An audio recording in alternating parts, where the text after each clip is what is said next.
Mark, what do you know about these developments? Yeah, thanks for having me. Over the past year and change, companies have been trying to see if they can meld AI with hardware. We've seen failed attempts like the Humane AI pin. We've seen bigger splashes like the Ray-Ban smart glasses from Meta.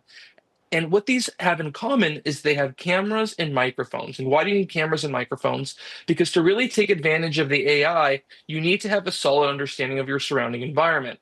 And so what Apple wants to do now is bring cameras to its wearables. So they're working on new versions of AirPods, as well as new versions of both of its Apple Watch models that add cameras in order to have a better idea of the outside world. One thing they're looking at now is adding cameras to the Apple Watches. And so what that would entail is pointing your Apple Watch at something and then that pulling up the visual intelligence feature they added to the iPhone 16 models last year.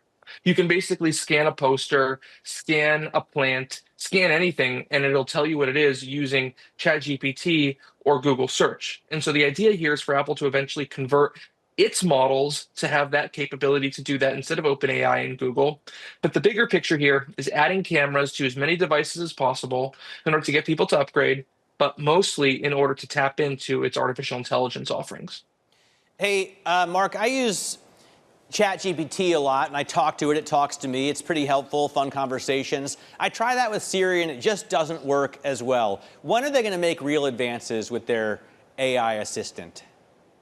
It's going to be a while. At this point, my belief is that they're not going to have anything significantly new or really powerful until 2027. So we're about a few years away. And as I wrote last week, they're shaking up their management of Siri. They've actually removed Siri from the oversight of their head of AI. Right, which tells you pretty much everything you need to know.